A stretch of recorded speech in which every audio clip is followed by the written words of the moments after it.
नमस्कार प्यारे विद्यार्थियों। कक्षा 8 गणित विषय की कार्य पुस्तिका में आज मैं आपके लिए लेकर के आया हूं कार्यपत्रक 71 से लेकर 75 तक का हल और साथ ही आकलन 10 का हल। तो आइए शुरू करते हैं। दक्षता चर राशियों को समझ सकेंगे। क्या है भाई? चर राशि किसे कहते हैं वो बात समझेंगे। तीलियों से निम्न प्रतिरूप बनाने पर कुल कितनी तीलियों की आवश्यकता होगी? अक्षर और आवश्यक तीलियों की संख्या। जैसे अक्षर एल है तो 2 तीलियां चाहिए। कैसे? 1 और 2। इस तरह से ई है तो आपको दिख रही है 1 2 3 और 4 4 तीलियों की आवश्यकता है। एफ के लिए 3 तीलियों की आवश्यकता होगी। सी के लिए 3 तीलियां, एम के लिए 4, वी के लिए 2 और जेड के लिए 3 तीलियों की आवश्यकता है।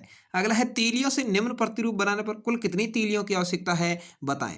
एल के लिए 2 तीलियां, एम के लिए 4 और एच के लिए 3 दी हुई है। चलिए 4 एल बनाने हैं। एक एल में 2 चाहिए तो 4 एल में 4 दूने 8। एक एम में 4 तीली चाहिए तो 4 एम बनाने हैं 4 सौ 16। 4 एच में कितनी तीली चाहिए? एक एच में 3 चाहिए तो 4 तीली 12। ऐसे ही प्लस एक प्लस में 2 तीली चाहिए तो 4 प्लस है तो 8 तीलियां। एक जेड में 3 तीलियां चाहिए तो 4 जेड है तो 12 तीलियां। और एक त्रिभुज में 3 तीलियां चाहिए तो 4 त्रिभुज है, 4 त्रि 12 तीलियां। इस तरह से करना है। अगला है दिए गए प्रतिरूप से वह नियम सूत्र ज्ञात करें जिससे आवश्यक तीलियों की संख्या ज्ञात की जा सके। यहाँ पर एक एल बनाया है, 1 और 2। कितनी तीलियां हैं भाई? 2। एक एल में 2 तीलियां चाहिए। 2 एल बनाने हैं तो 4 तीलियां चाहिएगी। 3 एल बनाने हैं तो 6 तीलियां चाहिएगी। 4 एल बनाने हैं तो 8 तीलियां चाहिए। यानी क्या है सूत्र इसका? बन गया 2n। 2n का मतलब होता है 2 गुणा जितने एल बनाने हैं उनकी संख्या। 2 गुणा जितने n है उनकी संख्या। क्योंकि एक में कितना चाहिए? 2 चाहिए तो 2 और जितने एल है उनकी संख्या n कहलाएगी। तो यहाँ पर यदि 5 के लिए पूछा जाए तो 5 गुणा 2 यानी 10 तीली हो जाएगी। 10 के लिए पूछा 20 तीली हो जाएगी। 2n सूत्र बन गया।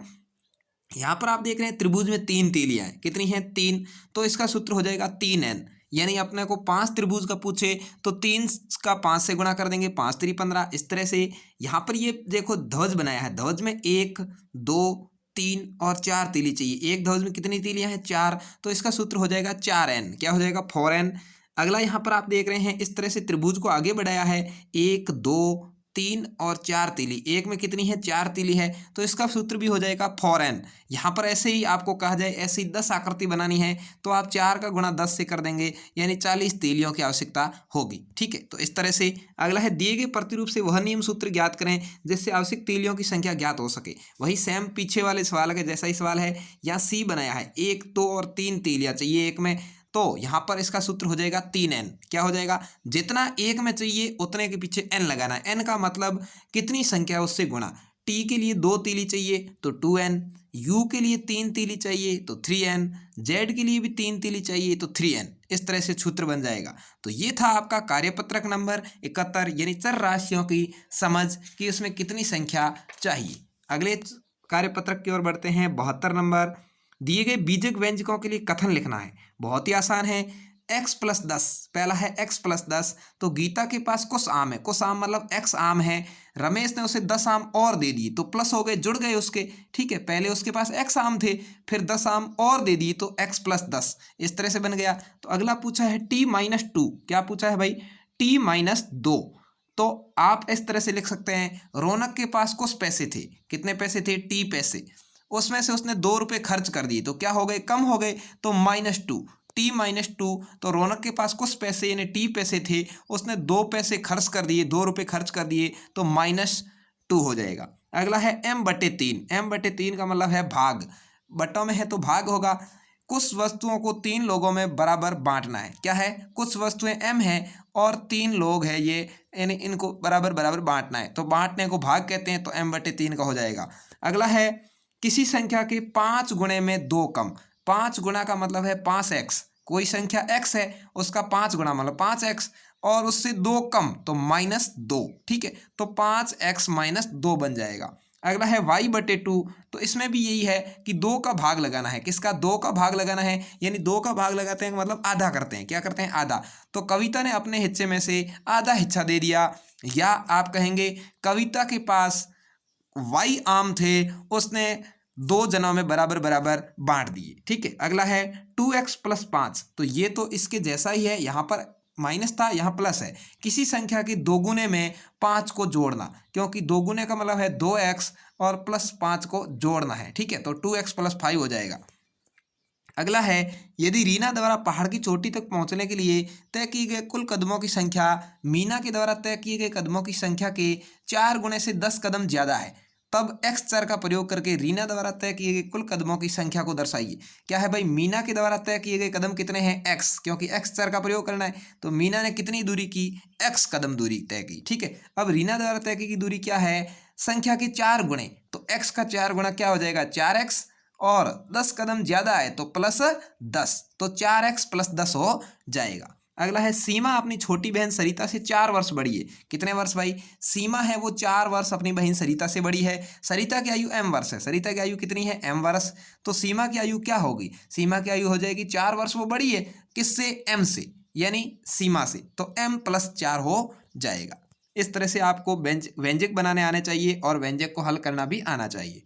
चाय का मूल्य चीनी के मूल्य के 8 गुणे से 14 रुपये अधिक है। ये ऊपर जो सवाल अपन ने समझे थे 5x - 2 और 2x + 5, उसके जैसा ही। यदि चीनी का मूल्य x रुपये, क्या है, चीनी का मूल्य x रुपये, तो चाय का मूल्य के लिए व्यंजक बनाओ। तो चाय का मूल्य क्या है, x का 8 गुणा है तो 8x, और 14 रुपये अधिक है तो +14, अधिक हो तो प्लस कर देंगे, कम हो तो माइनस कर देंगे। अगला है, प्रीतम की आयु निजाम की आयु से 4 वर्ष कम है। क्या है भाई, प्रीतम की आयु है वो निजाम से 4 वर्ष कम है, यानी निजाम बड़ा है। क्या है, निजाम बड़ा है, ध्यान रखना, ठीक है ना। निजाम बड़ा है तो निजाम की आयु उससे 4 वर्ष ज्यादा हो जाएगी, ठीक है। अगला है, यदि प्रीतम की आयु d वर्ष है, छोटे बच्चे की आयु दी है, किसकी दी है, छोटे बच्चे की आयु दी है, तो आयु जुड़ेगी, और बड़े की दी होती तो घटती, ठीक है। तो प्रीतम की आयु d वर्ष है, छोटे बच्चे की आयु d वर्ष है, तो निजाम की आयु क्या होगी, तो d + 4 हो जाएगा, क्योंकि वो इससे 4 वर्ष बड़ा है। यदि निजाम की आयु d वर्ष दे देता तो प्रीतम की आयु हो जाती d - 4, ठीक है ना। तो इस तरह से इसको समझना है, बिल्कुल ही कंफ्यूज नहीं होना है। अगला है कार्यपत्रक नंबर 73। इसमें है बहुत ही अच्छा, त्रिभुज को मापना, बनाना और उसके प्रकारों को समझना।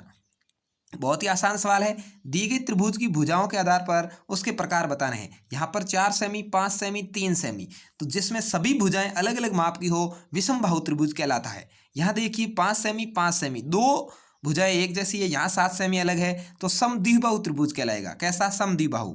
यहाँ 3 सेमी, 3 सेमी, 3 सेमी, सभी भुजाएं समान है, समबाहु त्रिभुज कहलाता है। तो ये भुजाओं के आधार पर त्रिभुज के 3 प्रकार हो गए, विषम बाहु, समद्विबाहु, समबाहु। अगला है, कोण के आधार पर त्रिभुजों के नाम और प्रत्येक त्रिभुज के कोणों का माप भी लिखना है। यहाँ पर देखिए समकोण दिया हुआ है, क्या है इधर 90 डिग्री का बनाया हुआ है, तो एक कोण 90 डिग्री, दूसरा 160 और 30 डिग्री हो जाएगा, कुल 180 डिग्री का होगा, इसका नाम लिखना है समकोण। दूसरा है अधिक कोण, अधिक कोण में 120 डिग्री का एक कोण दिया हुआ है इस तरह से, तो आप लिख देंगे 120 डिग्री और दूसरे वाले दोनों 30 डिग्री, तो 180 हो गए, नाम हो गया अधिक कोण। अगला है न्यून कोण, यहाँ पर न्यून कोण दिया हुआ है। न्यून कोण का मतलब है सभी कोण है वो 90 से कम है, तो 60 डिग्री के तीनों हो जाएंगे, तो 180 डिग्री हो गए, ठीक है। तो यहाँ पर कोणों के आधार पर 3 प्रकार के हो गए त्रिभुज, एक समकोण, एक अधिक कोण, एक न्यून कोण त्रिभुज, ठीक है। चलिए आगे बढ़ते हैं। नीचे दी गई त्रिभुज के 2 कोणों का माप दिया है, तीसरे का माप आपको ज्ञात करना है। बहुत ही आसान है, 2 का माप दिया हो, तीसरे का माप निकालने के लिए 180 में से दोनों कोणों का मान होता है उसको निकाल देंगे। चलिए देखते हैं, यहाँ पर एक दिया है 90 डिग्री, दूसरा दिया है 60 डिग्री, दोनों को जोड़ लो, कितने हो गए 150। 180 में से 150 घटा लो, पीछे क्या आ गया भाई 30 डिग्री, कितना आ गया, तो ये हो गया 30 डिग्री, यहाँ पर आपको 30 डिग्री लिख देना है। अगला है 100 डिग्री और 40 डिग्री, 140 हो गया, 180 में से 140 घटा दो, 40 डिग्री आ जाएगा। 60 डिग्री, 45 डिग्री, दोनों का मान क्या हो गया 105 डिग्री, 180 में से घटा लो 75 डिग्री, यहाँ पर आपका आंसर आ जाएगा। एक समबाहु त्रिभुज बनाए जिसकी एक भुजा की लंबाई 6 सेमी है, उसके प्रत्येक कोण को चांदे की सहायता से मापें और लिखें। आप चाहें तो 6 सेमी की तीनों भुजाएं ले सकते हैं, तो तीनों ही कोण होंगे वो भी 60 डिग्री होंगे। इसके अलावा यदि आप 6 सेंटीमीटर लेते हैं, उसके अलावा कोई अलग अलग भुजाएं भी लेते हैं, तो भी इनका कोण आप चांदे की सहायता से माप करके लिख सकते हैं। यहाँ आपका आंसर अलग अलग हो सकता है, लेकिन एक भुजा 6 सेमी होनी चाहिए, यह ध्यान रखना है, ठीक है भाई। तो चलिए आगे बढ़ते हैं अगले कार्यपत्रक की ओर। कार्यपत्रक नंबर 74 है, त्रिभुजों को समझकर उसका वर्गीकरण करना, यानी त्रिभुजों को समझेंगे और अलग अलग भागों में बांटना सीखेंगे। रिक्त स्थानों की पूर्ति है वह त्रिभुज जिनमें सभी भुजाएं बराबर हो समबाहु त्रिभुज कहलाता है। क्या है भाई, सभी भुजाएं बराबर है तो समबाहु त्रिभुज होगा। ठीक है, यहाँ पर आपको समबाहु भर देना है। अगला है, यदि एक त्रिभुज की सभी भुजाएं बराबर तो उसके कोण भी बराबर ही होंगे। यदि कोई ऐसा त्रिभुज है जिसकी सभी भुजाएं 6-6 सेंटीमीटर है तो इसके कोण भी 60-60 डिग्री के ही होंगे, यानी बराबर ही होंगे। ठीक है, अगला है, तो यहाँ बराबर लिखना है आपको। यदि त्रिभुज की भुजाओं की लंबाई समान नहीं तो उसके कोण भी असमान होंगे। यदि भुजाएं अलग अलग है, ये 7 सेमी, ये 5 सेमी, ये 6 सेमी, तो सभी कोण है उनका माप भी अलग अलग होगा, असमान होगा। तो तीसरी खाली जगह में आपको असमान भरना है। अगला है, यदि किसी त्रिभुज की दो भुजाएं बराबर है तो उसके दो कोण भी बराबर होंगे। किसी त्रिभुज यानी समद्विबाहु त्रिभुज में दो कोण आमने सामने वाले बराबर होते हैं, ये ध्यान रखना है। ठीक है, जो असमान भुजा होगी उसके सामने के दोनों कोण भी बराबर होंगे। तो दो भुजाएं बराबर है तो दो कोण भी बराबर होंगे, तीन भुजाएं बराबर है तीन कोण बराबर होंगे, और तीनों भुजाएं अलग अलग है तीनों कोण अलग अलग होंगे। ये त्रिभुज की परिभाषा है। ठीक है, चलिए नीचे दिए गए त्रिभुज को मापें और उसका मान बताएं। तो यहाँ पर आपको यहाँ ए से लेकर के बी तक और बी से लेकर के सी तक यहाँ माप करके लिखना है। जैसे मैंने मापा तो ए से बी 2 सेंटीमीटर, बी से सी ये 3 सेंटीमीटर, और कोण ए बताना है। कोण ए मतलब ये कोण बनाना है। चांदे की चाय तैसे चांदे को आप यहाँ इस तरह से डी लिखा हुआ रखेंगे और इधर से देखेंगे तो मेरे को ये मिला है 95 डिग्री। आपको अलग भी मिल सकता है, जो मिले वो लिखना है। त्रिभुज ABC में कितने शीर्ष और कितनी भुजाएं। अब इसमें पूछ लिया यहाँ पर त्रिभुज जो ABC है इसमें कितने शीर्ष है, तो 1 2 3, कितने शीर्ष हो गए 3, और कितनी भुजाएं हैं तो 1 2 3, तो 3 भुजाएं और 3 शीर्ष। हमेशा त्रिभुज में 3 भुजाएं और 3 शीर्ष ही होते हैं। अगला है, नीचे दिए गए त्रिभुज में कुछ बिंदु दिए गए हैं, कहाँ स्थित है बताएं। चलिए यहाँ पर पूछा है ए कहाँ दिया हुआ है भाई, शीर्ष पे। ये ऊपर ही ऊपर भाग होता है उसको शीर्ष कहते हैं, तो यहाँ शीर्ष लिख देंगे। आर यहाँ पर बाहर है तो अपन इसको लिख देंगे आर यानी बाएं भाग में, और क्यू यहाँ पर अंदर है तो क्यू को लिखेंगे अंतः भाग में। ठीक है, तो इस तरह से आपको लिखना है। अगला है, दिए गए त्रिभुज की माध्यिका कौन सी रेखाखंड है, सही विकल्प चुने। माध्यिका होती है जो किसी भी कोण से शीर्ष से खींची जाए बीच में, तो यहाँ पर ये माध्यिका है ए से डी। क्या है भाई, ए से डी, ग आपका सही आंसर होगा। एक त्रिभुज में अधिकतम 3 माध्यिकाएं खींची जा सकती है। कितनी, 3, यानी तीनों शीर्षों से एक एक माध्यिका खींची जा सकती है। ठीक है, तो अगला सवाल इसका पूछा है, रिक्त स्थानों की पूर्ति करें। एक त्रिभुज की कितनी माध्यिकाएं हो सकती है, तो यहाँ पर आपको 3 भरना है। त्रिभुज के प्रत्येक शीर्ष से माध्यिका खींची जा सकती है, तो यहाँ माध्यिका लिखेंगे। और त्रिभुज के तीनों कोणों का योग 180 डिग्री होता है। यहाँ 180 के ऊपर डिग्री आपको इस तरह से छोटा जीरो लगाना है, इसको डिग्री बोलते हैं। जीरो पीछे नहीं लगाना है, नहीं तो गड़बड़ हो जाएगा, 1800 हो जाएगा। ठीक है भाई, तो ये था आपका कार्यपत्रक नंबर 74। अंतिम कार्यपत्रक 75 की ओर बढ़ते हैं, उसके बाद आपका होगा आकलन। चलिए, चतुर्भुज को मापना, बनाना और उसके प्रकारों को समझना सीखेंगे। चतुर्भुज है वो कई प्रकार के होते हैं। चलिए देखते हैं, दिए गए बिंदुओं में से किन्हीं 4 बिंदुओं को जोड़ते हुए 4 रेखाखंड से एक बंद आकृति बनानी है। ये मैंने 3-4 बनाई है, आपको एक ही बनानी है। चलिए, जैसे ये मान लो ये हो गया इस तरह से। आप चाहें तो ऐसा भी बना सकते हैं, आप चाहें तो इस तरह से भी बना सकते हैं, आप चाहें तो इस तरह से भी बना सकते हैं, आप चाहें तो कोई अन्य तरीके से भी बना सकते हैं। लेकिन यहाँ ध्यान रखना है 4 कोण बनने चाहिए, 4 भुजाएं होनी चाहिए। ठीक है, बताए उपयुक्त आकृति में कितने कोण हैं, तो इन सभी में आप देख लो 4-4 कोण हैं यहाँ पर, यानी प्रत्येक चतुर्भुज में 4 कोण होते हैं। आयत और वर्ग भी चतुर्भुज के ही भाग है। यहाँ पर देखिए सभी में 4-4 कोण हैं, यहाँ पर ये देखिए चारों कोण इस तरह से। ठीक है, तो अगला है, नीचे दिए गए कथनों के लिए सत्य या असत्य लिखें। आयत यानी रेक्टेंगल का प्रत्येक कोण समकोण होता है, बिल्कुल सही। आयत इस तरह का बना हुआ होता है और इसके सभी कोण हैं वह 90 डिग्री के ही होते हैं। ठीक है, तो समकोण कहलाते हैं। राइट लगाना है यहाँ पर, बिल्कुल सत्य लिखना है। ठीक है, समचतुर्भुज की सभी भुजाएं बराबर होती है, बिल्कुल सही है। समचतुर्भुज की सभी भुजाएं बराबर ही होती है, यानी ये वर्ग की तरह होता है। ठीक है ना, समचतुर्भुज किसकी तरह होता है, वर्ग की तरह। इसके भी सभी कोण है वो 90 डिग्री के ही होते हैं। अगला है, वर्ग को एक विशेष प्रकार का आयत समझा जाता है, बिल्कुल सही है, राइट है। वर्ग एक विशेष प्रकार का आयत भी है जिसमें आमने सामने की भुजाएं बराबर है। ये देखिए आप, वर्ग में क्या है, चारों ही भुजाएं बराबर है, सभी भुजाएं समान है, और आयत में आमने सामने की समान है। लेकिन इसका भी यदि अपन नियम देखें तो यहाँ भी आमने सामने की तो बराबर ही है, इसलिए ये भी एक आयत है। बिल्कुल एक समलंब की सारी भुजाएं बराबर होती है, बिल्कुल ही गलत है। समलंब में लंब बराबर होते हैं, भुजाएं बराबर नहीं होती। तो यहाँ पर एक असत्य हो जाएगा, चौथा कथन, बाकी तीनों ही सत्य है। चलिए, दिए गए चतुर्भुज के नाम के साथ मिलान करना है। यहाँ पर अपन देखेंगे समलंब कैसा होता है। यहाँ पर समलंब सीखा था, या देखिए आप समलंब इस तरह का है। इसमें देखिए एक भुजा इतनी छोटी है, दूसरी वाली इतनी बड़ी है, ये अलग है, ये अलग है, यानी चारों भुजाएं समान नहीं होती। सम चतुर्भुज में ये देखिए आप इस तरह से चारों ही भुजाएं समान होती है। ठीक है, आयत है, ये भी एक चतुर्भुज का प्रकार है, ये वर्ग हो जाएगा, और ये समांतर चतुर्भुज हो जाएगा। समांतर का मतलब है यहाँ का और यहाँ का अंतर समान है, बाकी भुजाएं भी बराबर है, लेकिन इस तरह से समांतर चतुर्भुज थोड़ा तिरछा बनता है। ध्यान रखना है, समांतर चतुर्भुज इस तरह का होता है। ठीक है, चलिए आगे बढ़ते हैं। चतुर्भुज के चारों कोणों की जोड़ 360 डिग्री होती है। चतुर्भुज में छूटे हुए कोण का माप ज्ञात कीजिए।